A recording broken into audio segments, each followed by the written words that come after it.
குற்றச்சாட்டினை இஸ்லாத்தின் மீது சுமத்தி இந்த மார்க்கத்திற்கு களங்கம் கற்பிக்க வேண்டும் என்கிற நோக்கத்திலே செயல்படுகிறார்கள். ஆனால் உண்மையில் இஸ்லாமிய மார்க்கம் பெண்களுக்கு அவர்களின் உரிமையை நிலைநாட்டிய அளவில் வேறு எந்த மதமோ மார்க்கமோ உலகத்தில் பெண்களுக்கான உரிமையை நிலைநாட்டியது இல்லை. பெண்கள் உரிமை என்று வருகின்ற பொழுது அதில் பல்வேறு விஷயங்கள் அடங்கியிருக்கிறது. அவர்களுக்கு உண்டான சொத்துரிமை, அவர்களுக்கு உண்டான திருமண உரிமை, மணமகனை தேர்வு செய்யும் உரிமை, அதே திருமணம் தங்களுக்கு பிடிக்கவில்லை என்று வருகின்ற பொழுது அந்த கணவனை விவாகரத்து செய்யும் உரிமை, வழிபாட்டு உரிமை, பிரச்சார உரிமை, கல்வி கற்கக்கூடிய உரிமை என்று ஏராளமான உரிமைகள் இருக்கிறது. நாம் வாழக்கூடிய இந்த நவீன காலகட்டத்தில் கூட உலகெங்கிலும், தமிழ்நாடு அளவில் மட்டுமல்ல உலகெங்கிலும் பெண்கள் தங்களுடைய பிரச்சனைகள் சார்ந்து அரசாங்கத்திற்கும் ஆளும் அதிகார வர்க்கத்திற்கும் கோரிக்கை வைக்கக்கூடிய நிலையில்தான் இன்றைக்கு உலகம் இருந்து கொண்டிருக்கிறது. நம்முடைய தமிழ்நாட்டில் கூட பெண்கள் தங்களுடைய தந்தையின் சொத்தில் தங்களுக்கு பங்கு வேண்டும், கணவனின் சொத்தில் தங்களுக்கு பங்கு வேண்டும் என்பதை நீண்ட நெடுங்காலத்திற்கு பிறகு பல்வேறு சட்ட போராட்டங்களை நடத்திதான் ஒரு 50 ஆண்டுகளுக்குள்ளாகத்தான் அதை பெற முடிந்தது, சட்டபூர்வமாக அதை பெற முடிந்தது என்கிற நிலையை பார்க்கிறோம். எதற்கு? தங்களுடைய தந்தையின் சொத்தில் ஒரு மகளாக தனக்கு பங்கு வேண்டும் என்பதை தமிழ்நாட்டில் சட்டம் இயற்றுவதற்கே இந்தியாவில் முன்னோடி மாநிலம், சமூக நீதி மாநிலம், கல்வி அறிவு பெற்ற மாநிலம், பல்வேறு புரட்சிகளை நிகழ்த்திய மாநிலம் என்றெல்லாம் இந்த மாநிலத்திற்கு பல்வேறு அடைமொழிகளை பாராட்டுகளை சூட்டுவோம். அத்தகைய இந்த மாநிலத்திலேயே தந்தையின் சொத்தில் மகளுக்கு பங்கு என்பதற்கே ஒரு 50 ஆண்டுகளுக்குள்ளாகத்தான் சட்ட போராட்டம் நடத்தி பெறக்கூடிய நிலை இருந்தது என்றால் இந்தியாவின் வட மாநிலங்களை பற்றி பேச வேண்டுமா? பிற மாநிலங்களை பற்றி சொல்ல வேண்டுமா?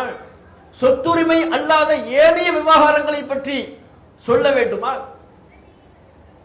என இஸ்லாம் எந்த காலகட்டத்தில் பெண்களுக்கான உரிமைகளை நிலைநாட்டியது என்பதை அறிந்து கொள்வதற்கு முன்பு இன்றைக்கும் பெண்கள் நாட்டில், உலகத்தில், தமிழ்நாட்டில் எப்படி நடத்தப்படுகிறார்கள், ஒரு 50 ஆண்டுகளுக்குள்ளாக, ஒரு 100 ஆண்டுகளுக்குள்ளாக பெண்களுக்கான உரிமைகள் எந்தெந்த விதத்தில் எல்லாம் பறிக்கப்பட்டது என்பதை நாம் சிந்திக்கின்ற பொழுதுதான் இஸ்லாம் என்பது எந்த அளவில் பெண்களுக்கான உரிமைகளை நிலைநாட்டி உள்ளது என்பதை நாம் புரிந்து கொள்ள முடியும். சொத்துரிமை விவகாரம் தான் இது. இதல்லாத ஏனைய விவகாரம் திருமண உரிமை. பெண்களுக்கு தாங்கள் விரும்பிய ஆணை திருமணம் செய்து கொள்ளக்கூடிய உரிமை இருந்துச்சா? ஒரு 50 வருஷத்துக்கு முன்னால இருந்துச்சா? நம்ம தாத்தா பாட்டி காலத்தில் அந்த உரிமை இருந்ததா? பெண்களுக்கு இருந்துச்சா? கணவனை தேர்வு செய்வது என்றால் யார் தேர்வு செய்வார்? ரொம்ப காலத்துக்குலாம் நீங்க முன்னோக்கி போக வேண்டியதில்லை. நம்ம தாத்தா பாட்டி காலத்தில் என்ன நிலைமை நம்ம பாட்டிட்ட கேட்டு பாருங்க. நீங்க தான் மாப்பிள்ளை பார்த்தீங்களா? இன்னைக்குள்ள காலத்தில் என்ன நடக்குது? பாப்பா அம்மாவுக்கு ரோலே இல்லை, அத்தா அம்மாவுக்கு ரோலே இல்லை. எது மாப்பிள்ளை பார்க்கறதுல, பொண்ணு பார்க்கறது அவங்களுக்கு ரோலே இல்லை. இவங்களே பார்த்துக்குவாங்க, பேஸ்புக்ல இவங்களே இன்ஸ்டாகிராம்ல மெசேஜ் பண்ணிக்குவாங்க, கல்யாணமும் அவங்களே பண்ணிக்குவாங்க. திடீர்னு வந்து சொல்லுவாங்க நாங்க கல்யாணம் பண்ணிட்டோம் அப்படிங்குவாங்க. அப்படி இல்லாட்டி நான் இந்த ஆணைத்தான் விரும்புகிறேன், நான் இந்த பெண்ணைத்தான் விரும்புகிறேன், அவர்களைத்தான் திருமணம் செய்து கொள்வேன். இது இன்னைக்குள்ள காலகட்டம், சமூக வலைத்தள காலகட்டம். இந்த காலகட்டத்தை விட்டுருங்க. ஒரு 50, 80, 100 வருஷத்துக்கு முன்னால ஒரு பெண்ணுக்கான கணவனை தேர்வு செய்வதாக இருந்தால் அந்த பெண்ணிட்ட காட்டுவாங்களா? போட்டோவே இல்லை. எங்க போட்டோவை காட்டுறது? சரி, மாப்பிள்ளை பக்கத்து ஊர்ல இருக்கிறாரு, பக்கத்து தெருவுல இருக்கிறாரு, மாப்பிள்ளையை கொண்டு வந்து காட்டுவாங்களா? பெண்ணு பார்க்கவே மாட்டாங்க. பெண்ணிடத்துல சம்மதம் கேட்பதையே இழிவா நினைப்பாங்க. நம்ம இந்திய சூழல்லையே, நம்ம தமிழ்நாட்டு சூழல்லையே அதுதான் நிலவரம். இந்த சாதி அந்த சாதி என்றெல்லாம் இல்லை, இந்த சமூகம் அந்த சமூகம் என்றெல்லாம் இல்லை. ஒட்டுமொத்தமாகவே பெண்ணை எப்படி கணவனை தேர்வு செய்ய முடியும் என்கிற சிந்தனையின் தொடர்ச்சி. அவளுக்கு என்ன உரிமை இருக்கு? அவளுக்கு எப்படி தெரியும்? கணவனை நாம் தான் தேர்வு செய்து கொடுக்க வேண்டும் என்று பெற்றோர்கள் கருதினார்கள். பெண்ணிடம் சம்மதம் கூட கேட்க மாட்டார்கள். இவர்களாக ஒரு ஆணை பார்ப்பார்கள். இவர்களுக்கு திருப்தி வர வேண்டும், பெற்றோர்களுக்கு திருப்தி வர வேண்டும். திருப்தி வந்து விட்டால் பெண்ணிடம் ஒரு வார்த்தை கூட கேட்க மாட்டார்கள். இந்த மாப்பிள்ளை பார்க்கிறது, பொண்ணு பார்க்கிறது, அதெல்லாம் அடுத்த சமாச்சாரம். இந்த மாப்பிள்ளைய உனக்கு பிடிச்சிருக்குதா கேட்க மாட்டாங்க. அவர்கிட்ட என்ன கேட்கறதுக்குவாங்க. இதுதான் இந்திய சமூகம், இதுதான் தமிழ்நாட்டு சூழல். மேலை நாடுகள் வேண்டுமானால் ஒரு 50-80 வருடங்களுக்குள்ளாக வேறு நிலை இருந்திருக்கலாம். தமிழ்நாட்டில், இந்தியாவில் இதுதான் சூழல். அப்ப திருமணம் செய்வதற்குரிய உரிமை இல்லை. பெற்றோரா பார்த்து இந்த ஆணத்தை கல்யாணம் பண்ணணும் அப்படின்னு சொன்னா முடிஞ்சு போச்சு. கல்யாணம் பண்ணியாச்சு, 2 பேருக்கு மத்தியில் மனப்பொருத்தம் இல்லை, விவாகரத்து செய்யக்கூடிய உரிமை இருந்துச்சால் அதை இந்த சமூகம் எளிமைப்படுத்தி இருந்ததால் விவாகரத்தை பண்ணக்கூடாதுங்கிறது தான் இந்திய சமூகத்தின் நிலை. நாமெல்லாம் அதுல ஒரு ஆளுதான். இந்து சமூகத்தின் நிலையும் இந்திய சமூகத்தின் நிலையும் என்ன? விவாகரத்து கூடாது. நாமெல்லாம் அரபு நாட்டு இறக்குமதி கிடையாது. இதே இந்தியாவில், இதே தமிழ்நாட்டில் ஏதேனும் ஒரு சாதிய படிநிலைகள் இருந்துதான் இந்த மார்க்கத்தை ஏத்துக்கிட்டோம். வேறு வார்த்தையில் சொல்வதாக இருந்தால் இந்துவாக இருந்துதான் இஸ்லாத்தை ஏற்றுக்கொண்டோம் நம்முடைய மூதாதையர்கள். ஒரு 10 தலைமுறைக்கு முன்னால உங்க மூதாதையர் ஏற்றுக்கொண்டிருக்கலாம், ஒரு 20 தலைமுறைக்கு முன்னாக ஏற்றுக்கொண்டிருக்கலாம். எப்படி பார்த்தாலும் நம்ம மூதாதையர்கள் ஆரம்ப காலகட்டத்திலிருந்தே முஸ்லிம்கள் அப்படியெல்லாம் இல்லை. அரபு நாட்டு மக்கள் வியாபார ரீதியாக தொடர்பு ஏற்பட்டு, இந்தியாவுக்கும் அரபு நாட்டிற்கும் தொடர்பு ஏற்பட்டு அந்த மார்க்கத்தின் கலாச்சாரம் பிடித்து போய் இந்துவாக இருந்த நம்முடைய பெற்றோர்கள் ஏதேனும் ஒரு காலத்தில் இஸ்லாத்தை ஏற்றுக்கொண்டதற்கு பிறகு நம்ம முஸ்லிமா இருக்கிறோம். அப்ப நம்முடைய சமூக சூழலும் என்ன? விவாகரத்துல கிடையவே கிடையாது. அதுதான் ஒரு பழமொழி சொல்லி வச்சிருக்கிறாங்க, கல்லானாலும் கணவன், புல்லானாலும் புருஷன். கல்லு மாதிரி இருப்பான், இறக்க குணமே இருக்காது. அப்படி இருந்தாலும் அவன் தான் உன் புருஷன், அவனை விட்டு நீ வரக்கூடாது. புல்லானாலும் புருஷன் அப்படின்னா என்ன? உனக்கு ஒரு புல்லு எதுக்காவது மதிப்பு உதவுமா? உன்னை கவனிக்க மாட்டான், உன்னை பார்க்க மாட்டான், உனக்கு செலவுக்கு பணம் தர மாட்டான். எப்படி இருந்தாலும் சரி, அவன் உன்னுடைய வாழ்க்கையில் எந்த நன்மையை ஏற்படுத்தாவிட்டாலும் புல்லானாலும் அவன் தான் புருஷன், அவனை விட்டு நீ வரக்கூடாது என்பதுதான் இந்திய சமூகத்தின் நிலை. விவாகரத்து உரிமை பெண்களுக்கு கிடையாது. வாழ்ந்து கொண்டிருக்கிற காலத்திலேயே கணவன் இறந்து போயிட்டார். இப்ப என்ன? இந்தியாவின் சூழல் உடன்கட்டை ஏறுதல் என்கிற அளவுக்கு கொடுமருச்சு. உடன்கட்டை ஏறுதல்னா என்ன? அந்த சமூகத்துல, அந்த மதங்கள்ல ஒரு நபர் இறந்து விட்டால் கட்டையில வச்சு தானே எரிப்பாங்க. கட்டையில வச்சு, சாணியை வச்சு, எரிபொருளுக்குரிய ஒன்றை ஊற்றி எரித்து விடுவார்கள். கட்டையில வைத்து எரிப்பது உடன்கட்டை ஏறுதல். அப்படின்னா என்ன? கணவன் இறந்துட்டா அதுக்கப்புறம் உனக்கு என்ன வாழ்க்கை? கணவன் இறந்ததற்கு பிறகு மனைவிக்கு வாழும் உரிமை கிடையாது. கணவன் எப்போது இந்த உலகை விட்டு பிரிந்து சென்று விட்டானோ, அவன் உடம்பில் எப்போது தீ மூட்டப்படுகிறதோ, அவன் எப்போது கட்டையில் ஏறிவிட்டானோ உடனே நீயும் கட்டையில் ஏறிவிட வேண்டும். அவன் ஏறமாட்டா. உடன்கட்டை ஏறுதல் தான் பேரு. ஏறமாட்டா, ஏற்றி விட்டுருவாங்க, இவங்க தள்ளி விட்டுருவாங்க. மனைவியை வலுக்கட்டாயமா கூட்டு போய் எல்லாம் எரிச்சு தீ எரிந்து கொண்டிருக்கும் பொழுதே பெண்ணை, அந்த எரிந்து கொண்டிருக்கிற நபரின் மனைவியை தள்ளி விடுவார்கள். மறுத்தால் தள்ளி விடுவார்கள். இதுதான் நிலைமை, இதுதான் இந்திய சமூகத்தின் சூழல். அப்ப உடன்கட்டை ஏறுதல் என்ன? கணவன் போயிட்டான உனக்கு என்ன வாழ்க்கை என்று கேட்ட காலம் நம்முடைய காலம், என்று கேட்ட மண் நம்முடைய மண். இந்த சூழலில் இருந்துதான் நாம் வந்து கொண்டோம். இந்த சூழலை கடந்துதான் நாம் வந்திருக்கிறோம். இப்படி பல உரிமைகள். உடன்கட்டை எரிப்பு என்கிற அந்த கொடுமையை ஒழிப்பதற்கு ஆங்கிலேயன் வந்து சட்டம் போட வேண்டியதா இருந்துச்சு. அதையெல்லாம் ஒழிச்சது யாருங்கிறீங்க? ஆங்காங்கே சில ஒவ்வொரு சமூகத்தில் உள்ள சீர்திருத்தவாதிகள் பிரச்சாரம் பண்ணாங்க. அது ஒரு பக்கம். ஆங்கிலேயன் வந்து சட்டம் போட்டான். என்னடா கொடுமையா இருக்கு, கணவன் இறந்துட்டா மனைவியை நீங்க ஏத்திடுவீங்களா? உடன்கட்டை ஏற்றுவீர்களா? எரித்து விடுவீர்களா?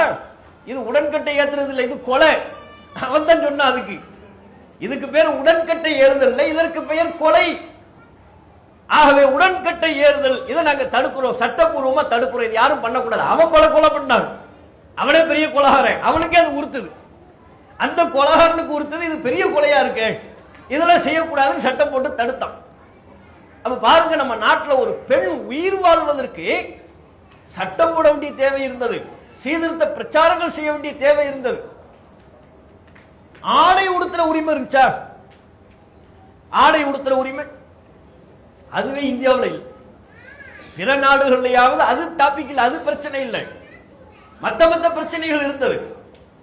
ஆனால் இந்தியாவில் ஒரு பெண் ஆடை உடுத்துவதற்கே உரிமை இல்லை. உயர் சாதி பெண்கள் மட்டும்தான் ஆடை உடுத்தலாம், மேலாடை போடலாம். உயர் சாதி அல்லாத கீழ்நிலையில் இருக்கக்கூடிய, அதற்கு அடுத்த படிநிலைகளில் இருக்கக்கூடிய சாதிய பெண்கள் மேலாடை உடுத்தக்கூடாது. இதான் சட்டம். மீறி மேலாடை உடுத்தினால் மேலாடை உடுத்துவதற்கென்று வரி கொடுக்க வேண்டும். நீ மேலாடை போடுற உயர் சாதி பெண் போடுவதை போல் நீ மேலாடை போடுகிறாய் அல்லவா, இதுக்கு வரி கொடு. கவர்மெண்ட்டுக்கு அதுக்கு வரி, ட்ரெஸ் போடுறதுக்கு வரி. இன்னைக்குதான் ஜிஎஸ்டி. இப்பதான் நமக்கு என்ன ஜிஎஸ்டி? ஹோட்டல்ல போய் டீ குடிச்சா வரி, இட்லி சாப்பிட்டோம்னா வரி, ஒரு வடை சாப்பிட்டா வரி, ஒரு ட்ரெஸ் எடுத்தோம்னா வரி. இது இன்னைக்குள்ள காலகட்டம். அன்றைக்கு இருந்த காலகட்டங்கள்ல பெண்கள் மேலாடை அணிந்து கொண்டால் வரி கொடுக்க வேண்டும். அப்படி வரி கொடுத்தும் சில சாதி பெண்கள் மேலாடை உடுத்துவதற்கு உரிமை மறுக்கப்பட்டாங்க. நீ என்ன பெண்ணா, நீ உனக்கு என்ன உரிமைன்னு கேட்டாங்க. உனக்கு ட்ரெஸ் போற உரிமை உனக்கு எதுக்கு? ஆடு மாடு ட்ரெஸ்ஸா போடுது. அதுபோல் கீழ் சாதி பெண்கள், தாழ்த்தப்பட்ட சமூகத்தை சார்ந்த பெண்கள் கீழாடை உடுத்த கூடாது என்று சொன்னார்கள். இப்படி பல வகையில் பெண்களுக்கான எல்லா விதமான உரிமைகளும் மறுக்கப்பட்ட ஒரு காலத்தை நாம் வாழ்ந்தோம். ரொம்ப நீண்ட நெடுங்காலம்லாம் இல்லை, ஒரு 50 வருஷத்துக்கு முன்பாக, ஒரு 100 வருடத்திற்கு முன்பாக இதுதான் பெண்களின் நிலை. இப்ப நீங்க யோசிச்சு பாருங்க, ஒரு 50-100 வருஷத்துக்கு முன்னாலேயே பெண்களுக்கு இந்த நிலைமை இருந்திருக்குன்னா 1400 ஆண்டுகளுக்கு முன்பாக பெண்களுடைய நிலை என்னவா இருந்திருக்கும்? 50-100 வருஷத்துக்கு முன்னாலேயே இதுதான் நிலைமை. இப்ப நான் சொன்னதெல்லாம் இந்த 50-100 வருஷத்தினுடைய நிலைமை. 1400 ஆண்டுகளுக்கு முன்பே அந்த அரேபிய பாலைவன மண்ணில் பெண்களுக்கு என்ன உரிமை இருந்திருக்கும்?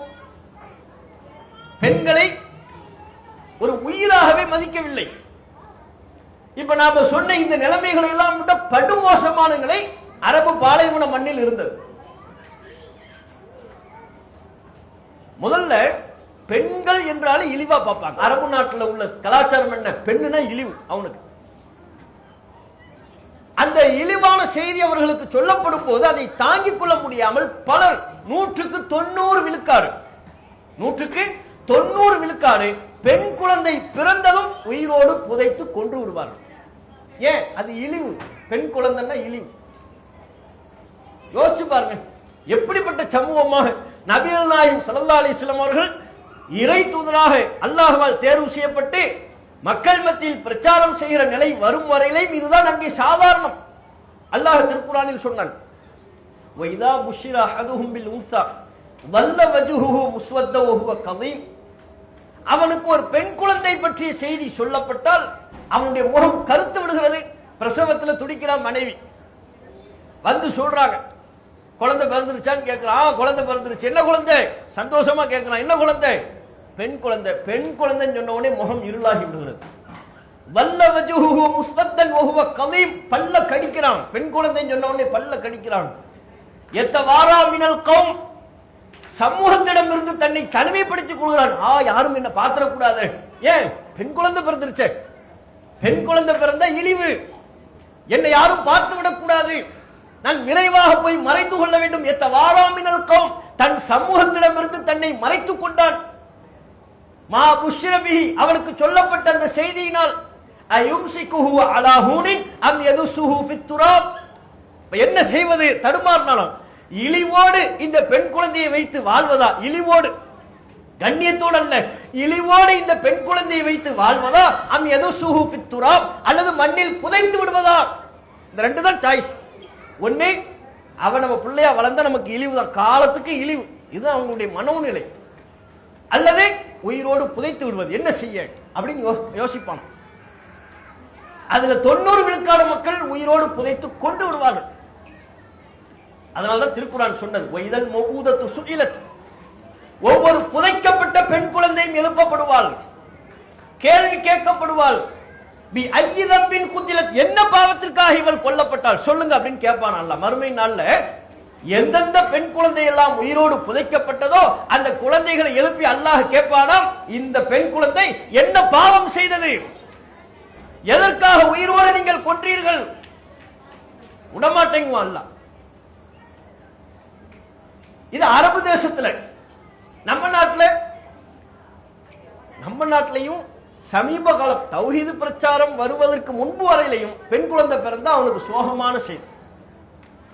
பிரசவத்துல கேட்பாரு, ஆம்பளை பிள்ளையா பொம்பளை பிள்ளையான்னு கேட்பாரு. ஆம்பளை பிள்ளைன்னா துள்ளி குதிப்பாரு, சாக்லேட்டு அது இதுன்னு விளம்புவார். ஸ்வீட்டு கடைக்கு போய் ஸ்வீட்டா கிலோ கணக்கில் வாங்கி எல்லாருக்கும் சொந்த பந்தங்களுக்கு எல்லாம் கொடுப்பார். பெண் குழந்தை சொல்லிட்டோம் நீங்க கீழே தலையை தொங்க போட்டுருவார். அல்லாஹ் சொல்கிற அதே அடையாளம் இழிவோடு. எங்க ஊர்ல திருநெல்வேலி சைடுல எல்லாம் முன்னாலே தான் நிலைமை. பிரசவத்துக்கு இருப்பாங்களா இந்த வயசானவங்க எல்லாம், இந்த குழந்தை பிறந்த செய்தி யாருக்கு என்ன குழந்தைன்னு கேட்கும் போது என்ன குழந்தையான்னு கேட்பாங்க. அதுவரையும் சந்தோஷமா சிரிச்சுக்கிட்டே பேசுவாங்க. என்ன குழந்தை? பெண் குழந்தை. பெண் குழந்தையா? அப்படியே முட்டாக்கு போட்டு கவலைப்பட்டுக்கிட்டே போயிடுவாங்க. ஏன்? பெண் குழந்தைன்னா கவலை, பெண் குழந்தைன்னா இழிவு. ஆனால் இஸ்லாம் 1400 ஆண்டுகளுக்கு முன்பே பெண் குழந்தை என்பது நற்செய்தி என்று சொன்னது. வைதா புஷ்ஷிர, பெண் குழந்தையா உனக்கு நற்செய்தி, பாது சுப செய்தி. நபிகள் நாயகம் ஸல்லல்லாஹு அலைஹி வஸல்லம் அவர்கள் இந்த கலாச்சாரத்தை ஒழித்து பெண் குழந்தை வளர்ப்பதை ஆர்வம் எடுத்தார்கள், ஆர்வம் ஊட்டினார்கள். எவர் ஒருவர் 2 பெண் குழந்தைகளை பெற்றெடுத்து நல்ல முறையில் வளர்த்தெடுத்து அழகிய முறையில் கல்வியை புகட்டி பராமரித்து வருகிறார்களோ அவர்களுக்கு அல்லாஹ் மறுமை நாளில் சொர்க்கத்தை பரிசாக வழங்குவான் என்று நபிகள் நாயகம் ஸல்லல்லாஹு அலைஹி வஸல்லம் அவர்கள் சொன்னார்கள். கூட்டத்திலிருந்து கேள்வி, அல்லாஹ்வின் தூதரே, ஒரு பெண், நீங்க 2 பெண் சொன்னீங்க, ஒரு பெண்ணை பராமரித்து வளர்த்தெடுத்தால் இதே சிறப்பு கிடைக்குமா? நபிகள் நாயகம் சொன்னார்கள், ஆம். ஒரு பெண் குழந்தையை பெற்றெடுத்து அந்த பெண்ணுக்கு ஒழுக்கத்தை சொல்லி அழகிய முறையில் வளர்த்தெடுத்தால் நாளை மறுமை நாளில் அவர் சுவனம் செல்வார் என்று நபிகள் நாயகம் சொன்னார்கள். அப்படி சொன்னதின் விளைவாக பெண் குழந்தைகளை போட்டி போட்டு வளர்த்தார்கள். பெண் குழந்தையை இழிவாக பார்க்கிற சூழல் மாறி போய் கண்ணியமாக உயர்வாக பார்த்தார்கள். இப்ப நம்ம சொன்னோம்ல, பெண் குழந்தையை உயிரோடு புதைச்சாங்க. ரசூலுல்லாஹ்வுடைய பிரச்சாரத்தின் ரிசல்ட்ட நீங்க பாருங்க. ஹிஜ்ரி 7 ஒரு சம்பவம். ரசூலுல்லாஹ் உம்ரா போயிட்டு வர்றாங்க. ஹுதைபியாவில் தடுக்கப்பட்டாங்கல்ல, அதற்கு அடுத்த ஆண்டுல இருந்து போகலாம் என்று ஒப்பந்தம் ஏற்படுத்தப்பட்டதல்லவா. அதனால ஹிஜ்ரி 6 ஹுதைபியா உடன்படிக்கை, அடுத்த வருஷம் உம்ரா பண்ணிட்டு வர்றாங்க. உம்ரா பண்ணிட்டு வரும் பொழுது நீங்க பார்க்கணும், மக்காவில் சில முஸ்லிம்களின் குடும்பம் அங்கே தங்கி இருக்கிறார்கள். ஹிஜ்ரத் பண்ணி வந்தவங்க அவங்களுடைய குடும்பம் மதீனாவில் இருக்கிறாங்க. எப்படி பார்த்தாலும் மதீனாவில் உள்ள முஸ்லிம்களின் சில சொந்த பந்தங்கள் மக்காவில் இருக்கிறாங்க. உம்ராவெல்லாம் முடிச்சுட்டு ரசூலுல்லாஹ்வுடைய தோழர்கள் சஹாபாக்கள் வந்தவங்க எல்லாம் போறாங்க, மதீனாவுக்கு போறாங்க. போகும்போது ஒரு பெண் பிள்ளை, போகும்போது ஒரு பெண் குழந்தை ரசூலுல்லாஹ் பார்த்துக்கிட்டே வருது. அந்த குழந்தை யாரு? உஹது போர்க்களத்தில் கொல்லப்பட்ட ஷஹீதான ஹம்சா அவர்களுடைய மகள். ரசூலுல்லாஹ்வும் சொந்தம். அப்படியே ஹம்சா ரசூலுல்லாஹ் பார்த்துட்டே வராங்க. ஹம்சாவுடைய மகள், தகப்பனார் கொல்லப்பட்டார், தகப்பனார் இல்லை, இப்போ உயிரோடு இல்லை, தாய் மட்டும்தான். அந்த பிள்ளை வருது. பார்த்த உடனே உடன் யார் இருக்கிறார்? அலி அவர்கள் இருக்கிறாங்க. அலி அவர்கள் என்ன செய்யறாங்கன்னு அந்த பெண் குழந்தையை தான் எடுத்துக்கிட்டார். நான் இந்த பெண் குழந்தையை வளர்ப்பேன். ஏன்? என்னுடைய சிறிய தகப்பனாரின் மகள், சின்னப்பா பொண்ணு. யாருக்கு? அலி அவர்களுக்கு. அப்ப அலி அவர்கள் சொல்றாங்க, அந்த பெண் குழந்தையை தூக்கி வாரி தூக்கிட்டாங்க. இந்த பிள்ளையை நான் தான் வளர்ப்பேன், என்னுடைய சின்னப்பா பிள்ளை, என் பிள்ளை மாதிரி நான் வளர்ப்பேன். அலி அவர்களிடமிருந்து அந்த சபையில் இருக்கிற ஜாஃபர் என்கிற நபித்தோழர், ஜாஃபர் இப்னு அபி தாலிப், அவர் புடுங்குறார். அலிட்ட இருந்து அந்த பெண் குழந்தை யார் புடுங்குறார்? ஜாஃபர் புடுங்குறார். நான் தான் வளர்ப்பேன். ஜாஃபர் அவர்களுக்கும் அலி அவர்களுக்கும் என்ன சம்பந்தம், என்ன உறவு முறை? சகோதரர். அலி இப்னு அபி தாலிப், ஜாஃபர் இப்னு அபி தாலிப், 2 பேருமே யாருடைய பிள்ளைங்க? அபூ தாலிபின் பிள்ளைகள். 2 பேருமே அபூ தாலிபின் பிள்ளைகள். அண்ணன் தம்பி தான் இப்ப பிரச்சனை. அண்ணன் தம்பி 2 பேரும் போட்டி போடுறாங்க. நான் வளர்ப்பேன், எனக்கும் சின்னப்பா பிள்ளை தானே, நான் வளர்க்கிறேன் அப்படின்னு அலிட்டு இருக்கு. ஸெய்து இப்னு ஹாரிஸா இன்னொரு நபித்தோழர், 3வது கேரக்டர்.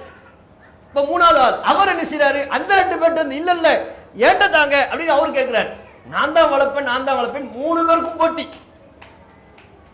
அலி, ஜாஃபர், ஸெய்து இப்னு ஹாரிஸா 3 பேர் போட்டி. ரசூலுல்லாஹ் பார்க்கறாங்க. இந்த போட்டியை பார்த்துட்டு, என்னப்பா? இல்ல நான் தான் வளர்ப்பேன். ஒவ்வொருத்தவங்களும் ஒவ்வொரு காரணம். அலி அந்த காரணத்தை சொல்லிட்டார். என்னுடைய சின்னப்பா பிள்ளை நான் வளர்க்கிறேன்.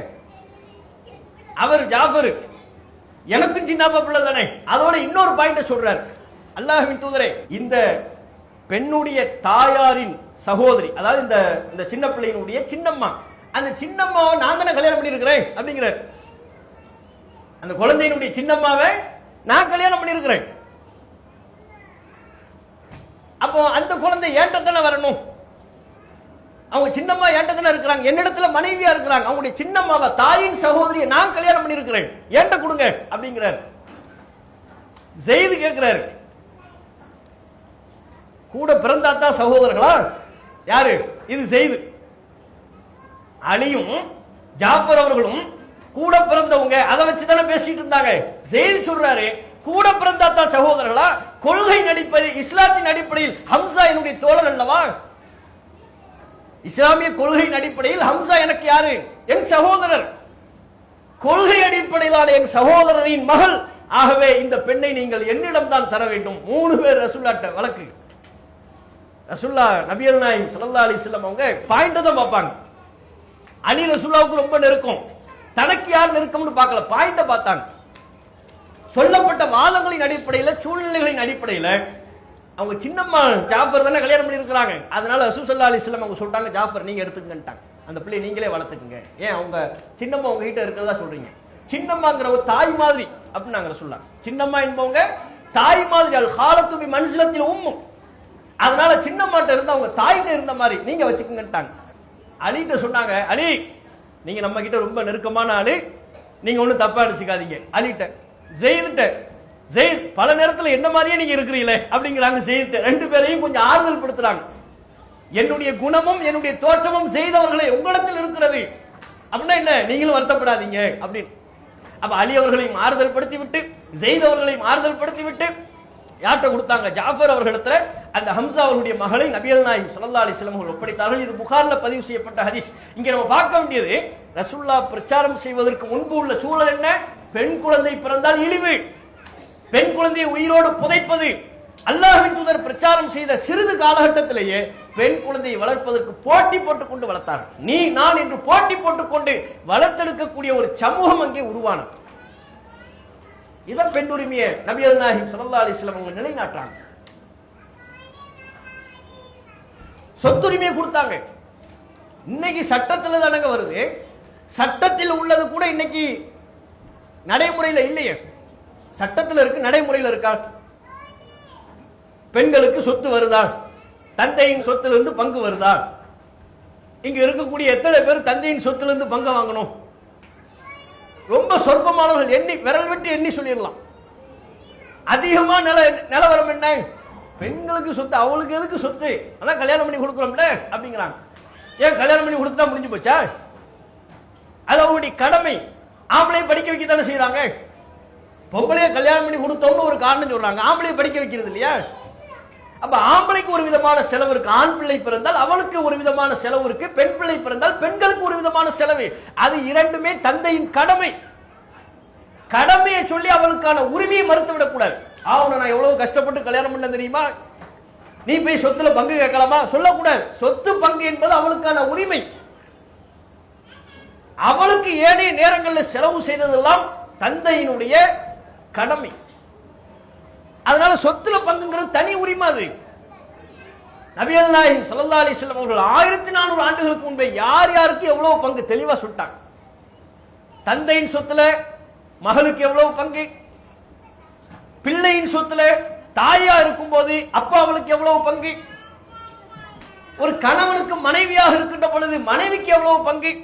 ஒரு பெண் எந்தெந்த வடிவம் எடுப்பாலும், தந்தைக்கு மகளாக, கணவனுக்கு மனைவியாக, பிள்ளைக்கு தாயாக, ஒரு சகோதரனுக்கு சகோதரியாக, என்னென்ன நிலை எடுப்பாலும் அத்தனை நிலையிலையும் பெண்களுக்கான உரிமையை, சொத்துரிமையை நபிகள் நாயகம் நிலைநாட்டினார்கள். தாய்க்கு இவ்வளவு, மனைவிக்கு இவ்வளவு, சகோதரிக்கு இவ்வளவு, குறிப்பிட்ட சூரத்தில் குறிப்பிட்ட நிலையில் சொத்துல பங்கு கொடுத்தாங்க, நிலைநாட்டினாங்க.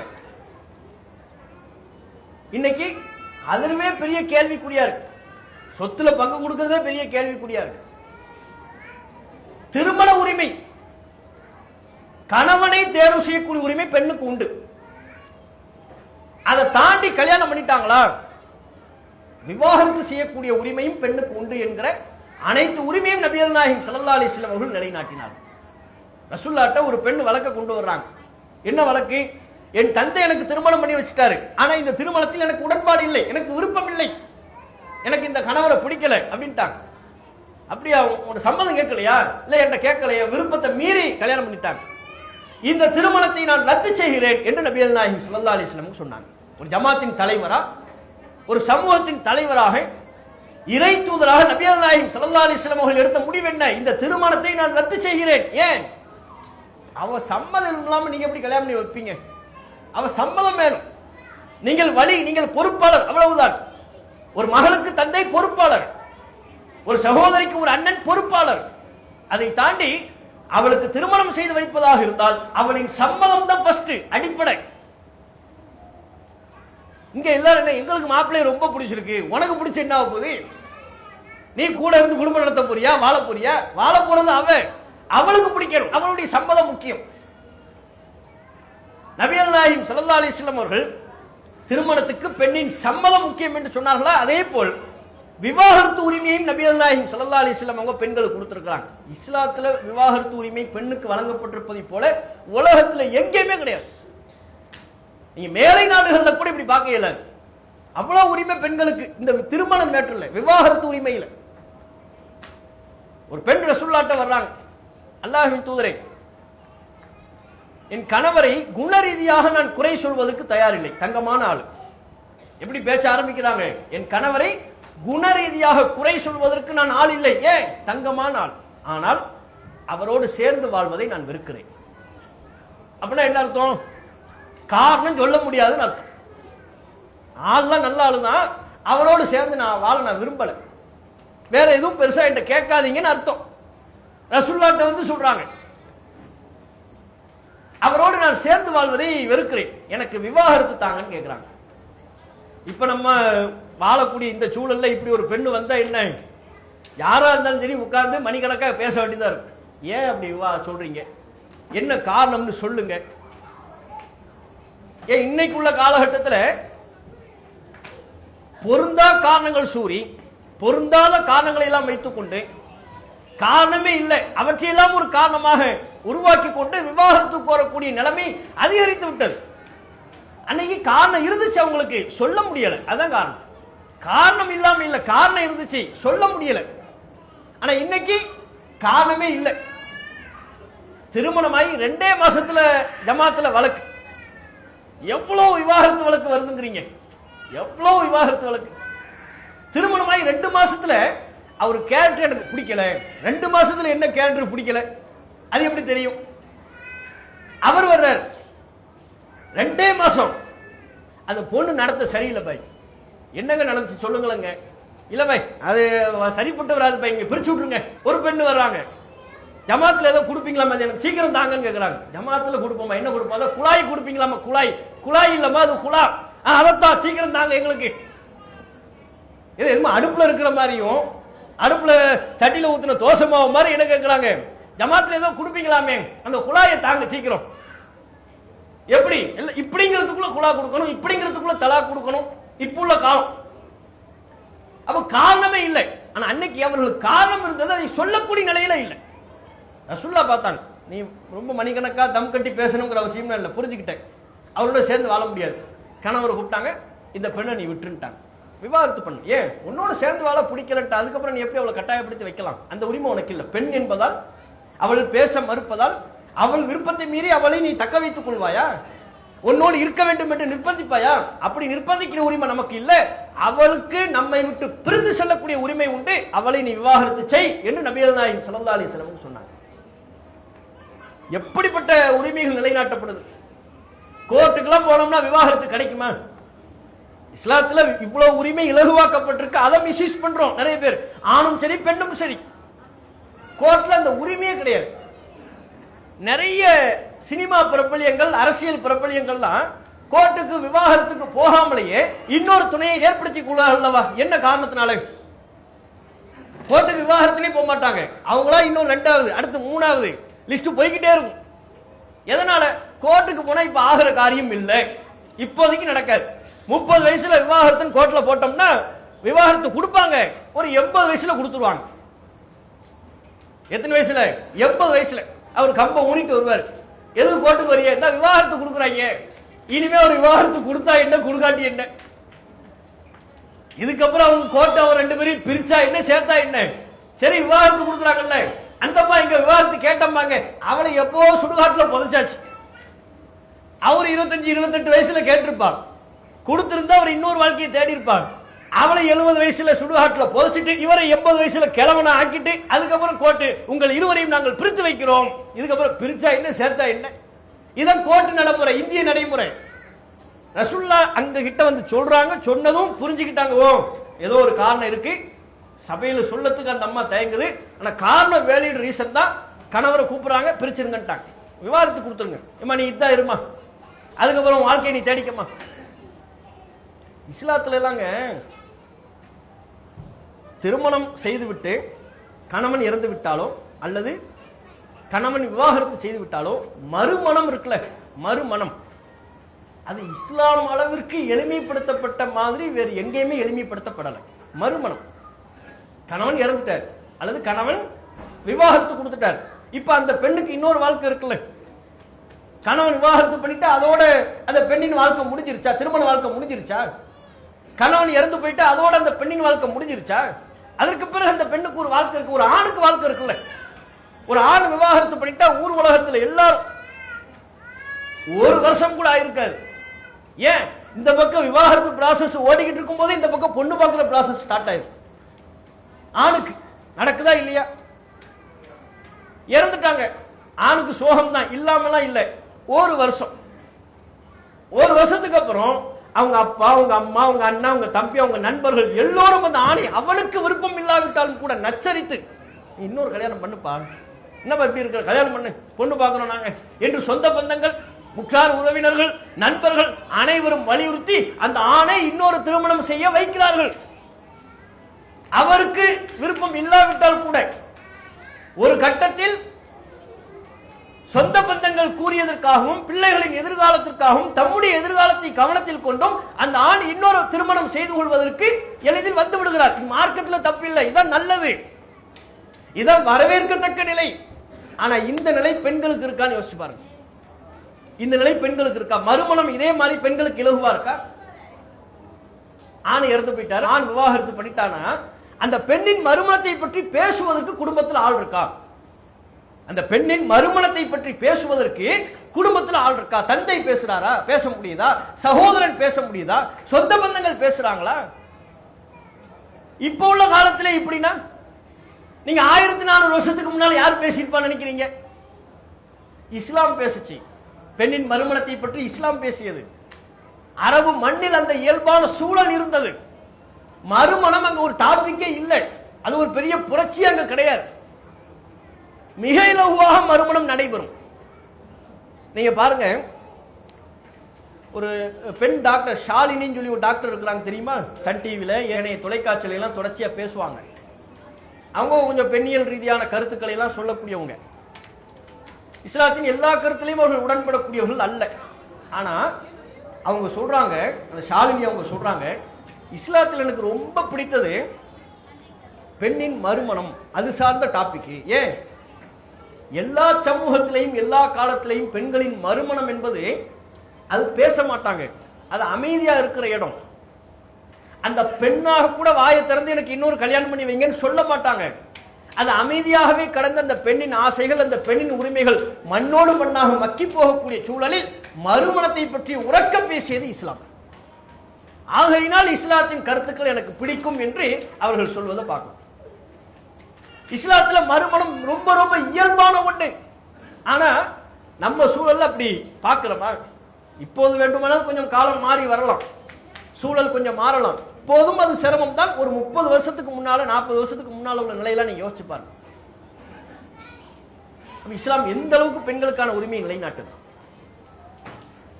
பெண்கள் வீட்டில் எப்படி நடத்தப்படுவாங்க? ஆணுக்கு போட்டியா பேசக்கூடாது, ஆணுக்கு போட்டியா பேசக்கூடாது. ஏன்? ஆணுதான் சத்தம் போட்டு பேசுவா, பெண்ணு அடங்கி போகணும். அவள் எந்த கருத்தையும் சுதந்திரமாக வெளிப்படுத்த கூடாது. இப்படித்தான் பெண்கள் ஒவ்வொரு காலகட்டத்திலுமே நடத்தப்படுறாங்க. கருத்துரிமை கிடையாது, பேச்சுரிமை இல்லை.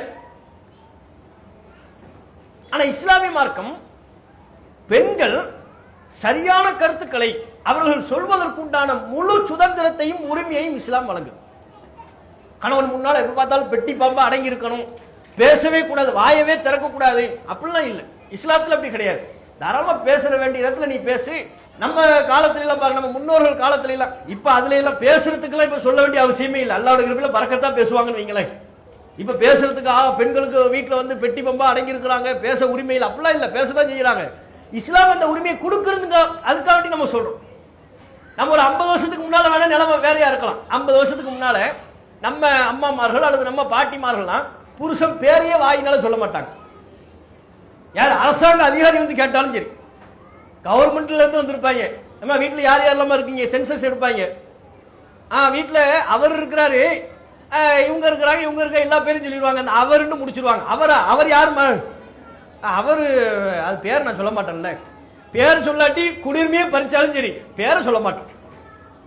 பேரப்பிள்ளைய கூப்பிடுவாங்க, எப்பா வாப்பா, பேரப்பிள்ளையும் சில நேரத்தில் அவங்க பேரையே வச்சிருவாங்க. யாரு? அவங்க கணவர் பேரையே பேரப்பிள்ளைக்கும் சில நேரத்தில் வச்சிருவாங்களா, அப்ப பேரப்பிள்ளையும் பேரை சொல்லி கூப்பிட மாட்டாங்க. அவனை கூப்பிட்டு உன் தாத்தா பேரை சொல்லு, அவன் முழிப்பான். தாத்தா பேரா? உன் பேரை தண்டா சொல்லுடா. அவன் பேரை கடைசியில் சொல்லி அவன் என்னத்தையோ காதுல ஒண்ணு வாங்கி எதையோ ஒண்ணு எழுதிட்டு போயிடுவான், முடிஞ்சு போச்சு. எதுக்கு சொல்ல வர்றோம்? கணவன் பேரையே சொல்ல மாட்டாங்க நம்ம சமூகத்துல, நம்ம சூழல்ல. கணவனுக்கு முன்னால நேருக்கு நேரம் உட்கார்ந்து அமர முடியுமா? அமர்வார்களா? கணவன் இப்படி சேர்ல உட்கார்ந்து இருக்கிறார், ஆப்போசிட்ல மனைவி உட்காருவாங்களா? இப்ப காலத்தை பத்தி பேசல. இப்ப கணவர் கீழே உட்கார்ந்து இருப்பாரு, மனைவி மேல உட்கார்ந்து இருப்பாங்க, ரொம்ப நார்மல், இயல்பாயிருச்சு. அல்லது 2 பேரும் சரிசமமா கூட உட்கார்ந்து இருப்பாங்க, அது தப்பே இல்லை. அதை பத்தி இப்ப நம்ம பேசல. முன்பு அந்த நிலைமை இருந்துச்சா? கணவர் மேல இருந்தா பெண்ணு கீழே தான் உட்கார்ந்து இருக்கணும், மனைவி கீழே தான் உட்கார்ந்து. அப்ப எப்படி ஒரு பெண்கள் அடக்கப்பட்டிருக்கிறாங்க பாருங்க. ஒரு 50 வருஷத்துக்கு முன்னால கூட பெண்கள் அடக்கப்பட்டிருக்கிறாங்க, பேச்சுரிமை இல்லை. ஆனா இஸ்லாமிய மார்க்கம் 1400 ஆண்டுகளுக்கு முன்பே கணவன்கிட்ட பேசக்கூடிய உரிமையையும் தர்க்கம் செய்யக்கூடிய உரிமையையும் பெண்களுக்கு கொடுத்துருச்சு. இஸ்லாம் அந்த உரிமையை கொடுக்குது, அது அவளுக்கான உரிமை, யாரும் அதை பறிக்க இயலாது. எந்த அளவுக்கு நீங்க எப்படி பாருங்க, நபிகள் நாயகம் ஸல்லல்லாஹு அலைஹி வஸல்லம் அவங்க எப்படியான ஒரு புரட்சியை உண்டாக்குனாங்க. அரபு உலகத்துல ஒரு பெண் குழந்தை பிறந்துட்டா இழிவுன்னு கருதப்பட்ட ஒரு சமூகம், ஒரு சூழல், அந்த சமூகம் பிற்பாடு எப்படி மாறுது? பரீரா என்கிற ஒரு பெண்மணி, சஹாபி பெண்மணி, அவங்க ஒரு அடிமை, முகீஸ் என்கிற இன்னொரு அடிமை, அந்த அடிமையை திருமணம் செய்து வைத்திருந்தார்கள். அடிமைகளுக்குள்ள எஜமானர்களின் ஒப்புதலோடு திருமணம் நடைபெறக்கூடிய சூழலும் இருந்துச்சு. அப்ப பரீராங்கிற ஒரு அடிமை பெண்மணி முகீஸ் என்கிற ஒரு அடிமை ஆன கல்யாணம் பண்ணி இருந்தாங்க. 2 பேருமே அடிமை, கல்யாணம் பண்ணி கணவன் மனைவியா இருக்கிறாங்க. எஜமானர்கள் சம்மதிச்சா இருக்கலாம், அவங்க எஜமானர்கள் சம்மதிச்சிருக்கிறாங்க, கணவன் மனைவியா இருக்கிறாங்க. இப்போ ஒரு சிக்கல் வந்துருச்சு. என்ன சிக்கல்? 2 பேருமே அடிமை தானே. பரீராவை ஆயிஷா அவங்க விலைக்கு வாங்கினாங்க, பரீராவை ரிலீஸ் பண்ணிட்டாங்க. பரீராவை ரிலீஸ் பண்றாங்க, விடுதலை செய்யறாங்க. அப்ப மனைவி ரிலீஸ் ஆயிட்டாங்க, சுதந்திர பெண்ணா மாறுறாங்க. அன்றைக்குள்ள காலகட்டத்தில் அடிமை முறை இருந்தது, பிற்பாடு இஸ்லாம் அந்த அடிமை கலாச்சாரத்தை முழுமையாக ஒழித்து விட்டது, அது டாபிக் வேற. அந்த நேரத்தில் முழுமையா அடிமை கலாச்சாரம் ஒழிக்கப்படல, பரீராவுக்கு விடுதலை கிடைச்சிருச்சு, ரிலீஸ் ஆயிட்டாங்க, சுதந்திர பெண்மணியா மாறுறாங்க. முகீஸுக்கு உரிமை கிடைக்கல.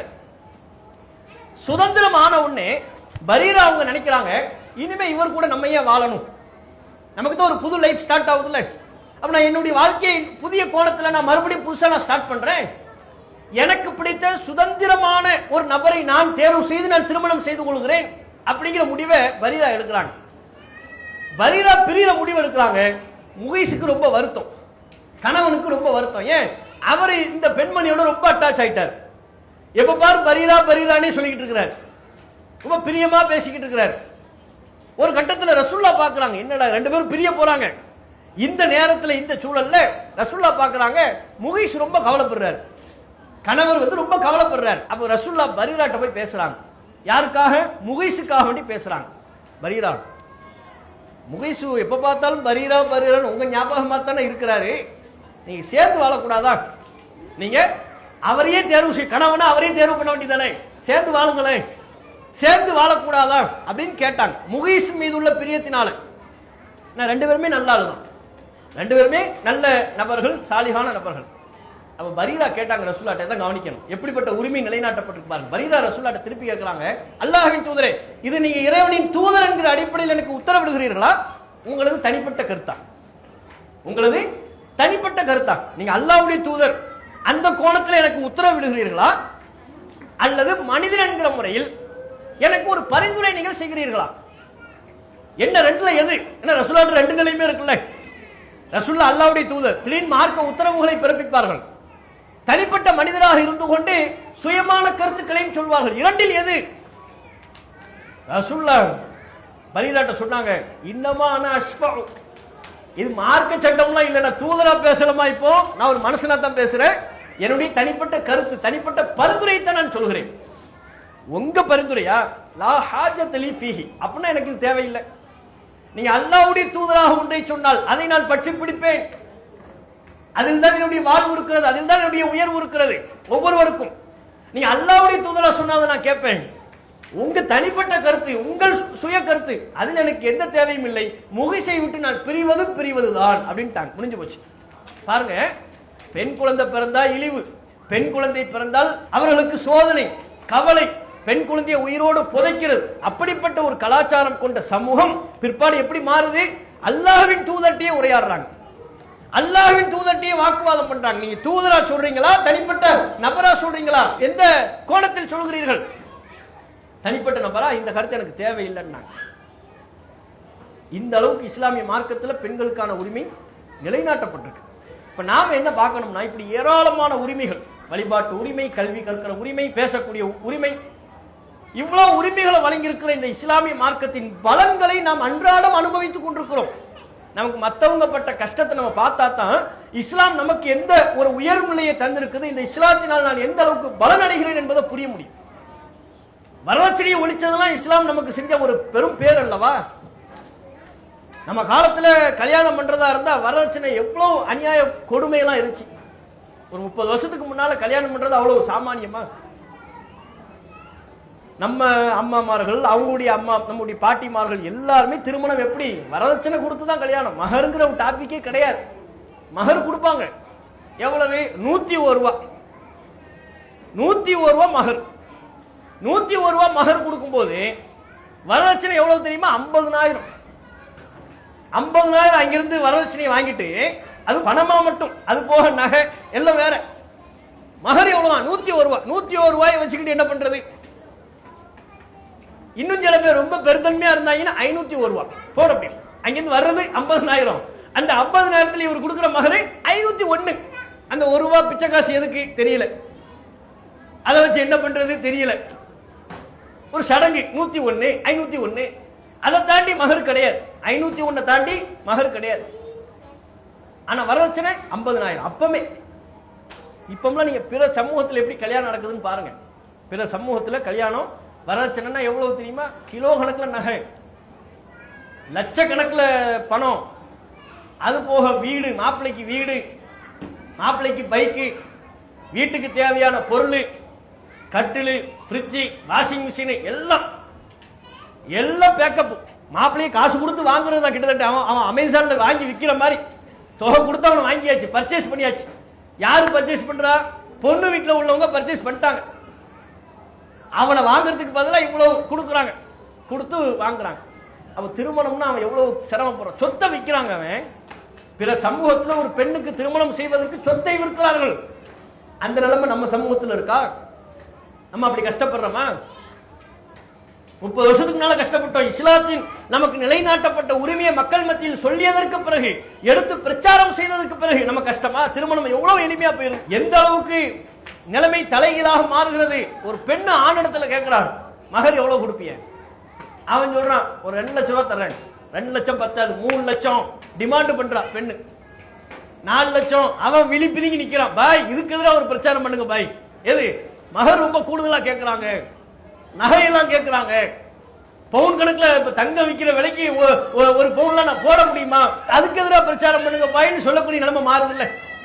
வரதட்சணை இன்றைக்கு நம்ம சமூகத்துல இழிவா பார்க்கப்படுற நிலைமா இருக்கு. அப்படியே ஒளிச்சு மறைச்சு பேசி, நைஸா பேசி, வரதட்சணை நீங்க தரணும், அது சொல்லக்கூடாது, யார்ட்டையும் சொல்லிடக்கூடாது, சொல்லாம தரணுங்கிற அளவுக்கு நிலைமை மாறுது இல்ல. அப்ப இஸ்லாத்தின் மூலமா நாம் அடைந்த நன்மைகள், இஸ்லாத்தின் மூலமா நாம் அடைந்த உயர்வுகளை எல்லாம் நம்ம எண்ணி பார்க்கணும். எண்ணி பார்த்து பெண்களாகிய நாம இந்த மார்க்கத்துக்கு என்ன செய்ய போறோம்னு யோசிக்கணும்.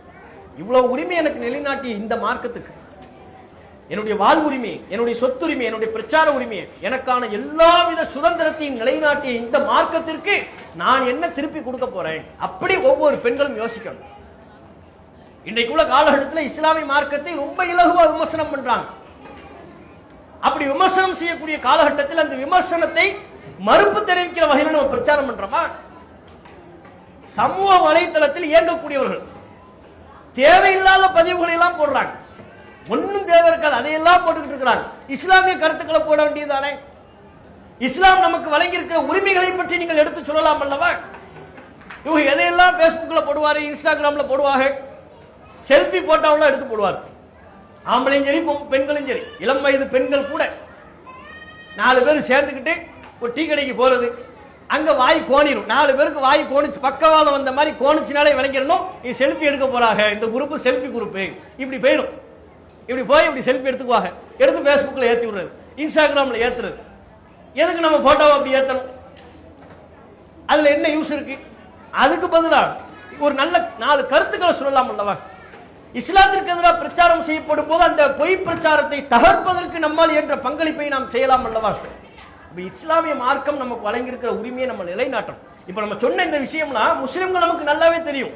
முஸ்லிம் அல்லாதவர்களுக்கு நம்ம கொண்டு போய் சேர்க்கணும். இஸ்லாத்துல பெண்களுக்கு எந்த அடிமைத்தனமும் இல்லைங்க. ஹிஜாப்லாம் எங்களுக்கு நல்லதுங்க, எங்க கண்ணியமான ஆடை இது என்று நாம சொல்லணும், நீங்க சொல்லணும். இந்த மார்க்கத்தால் ஒரு பெண்ணாக நான் அடையக்கூடிய நன்மை என்ன என்பதை நீங்கள் முஸ்லிம் அல்லாத மக்களுக்கு சொன்னால்தான் இஸ்லாமிய மார்க்கத்தின் மீது சொல்லப்படுகிற பழிச்சொற்கள் துடைத்து எறியப்படும். இந்த மார்க்கத்தை பிரச்சாரம் செய்யக்கூடிய நன்மக்களாக அல்லாஹ் ரப்பல் ஆலமீன் நம்ம அனைவரையும் ஆக்கி அருள் புரிவானாக என்று கேட்டு என்னுடைய உரையை நிறைவு செய்து கொள்கிறேன். வாஹிர் தவானா அல்ஹம்துலில்லாஹி ரப்பில் ஆலமீன். அஸ்ஸலாமு அலைக்கும் வரஹ்மத்துல்லாஹி வபரகாத்துஹு. அல்லாஹு அக்பர். அல்லாஹ்